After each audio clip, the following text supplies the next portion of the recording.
Hi, my name is Victoria Padilla, and today I'm going to be talking to you as to why I believe banning guns in the United States is not the answer.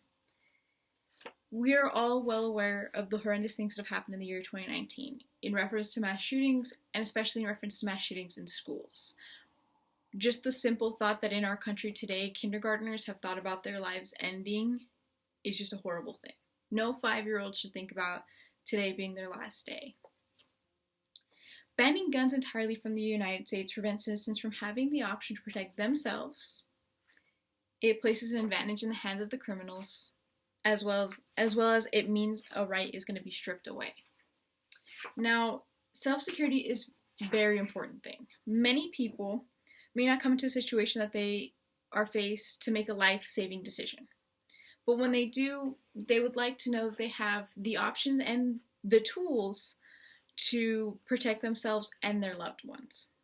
As a daughter and a sister, as well as a fiance of public servants in this country, I have been taught in any way, shape, or form on how to protect myself.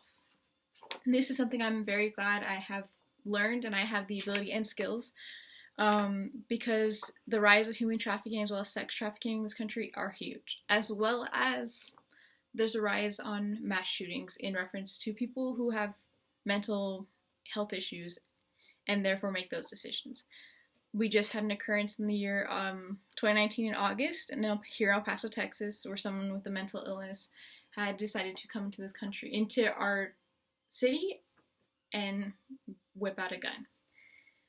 In the state of Texas, as well as other states, there have been many instances where an armed individual has walked into a public place and has decided to cause harm to those in that place, but have been stopped due to an armed citizen preventing the situation from escalating. In the city of Sutherland, Texas, there was a shooting that was a mass shooting that could have occurred in a church. A gentleman was armed with a shotgun and pulled it out on everyone in the mass that morning, shot 2 gentlemen, but was shot down by an armed citizen who had an open carry license and took it to church that morning.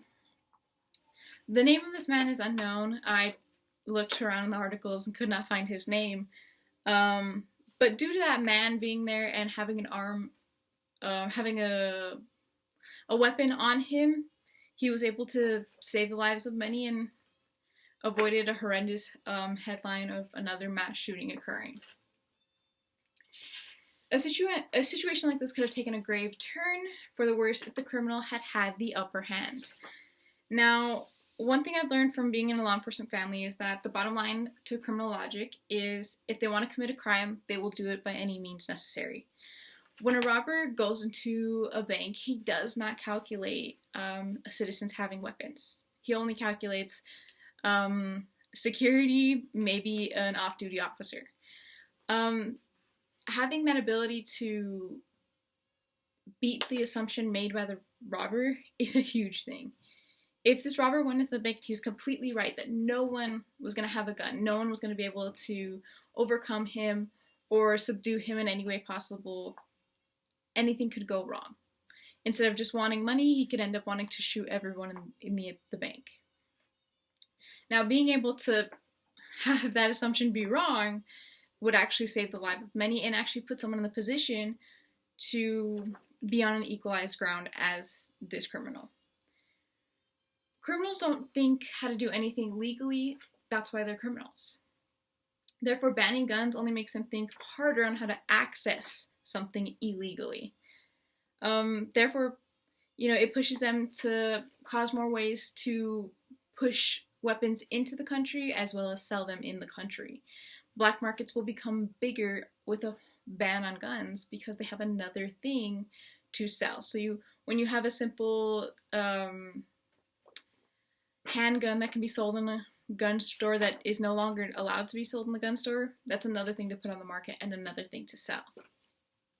This also causes a heavier workload on our law enforcement officers who could be out there helping domestic violence cases, rape cases, any other sorts of cases. They now have to add on higher levels of gun trafficking.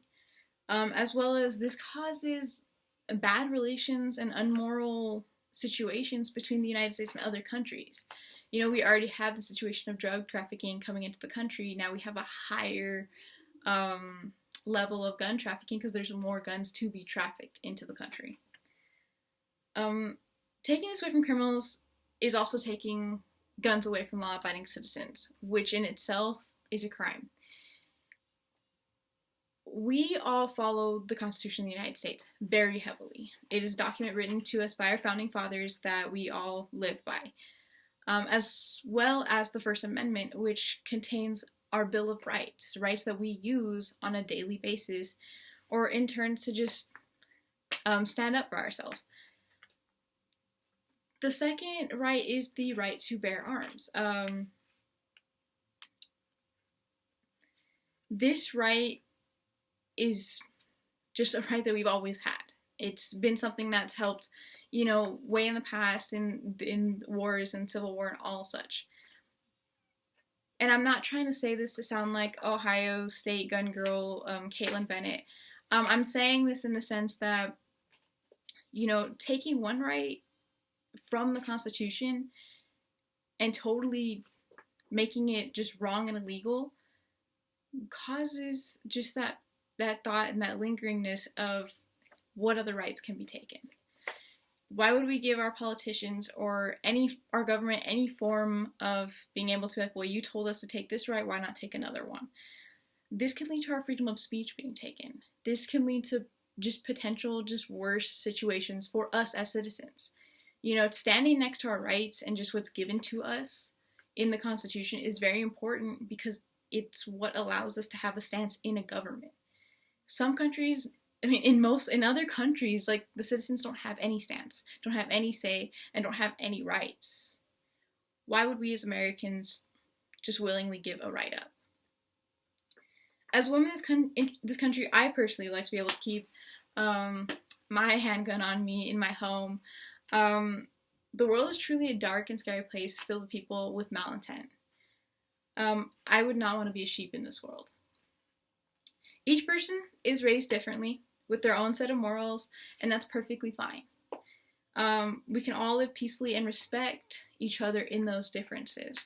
That's what the great thing about this country is you can have a neighbor that believes completely the opposite of you, but just laugh along each other as well.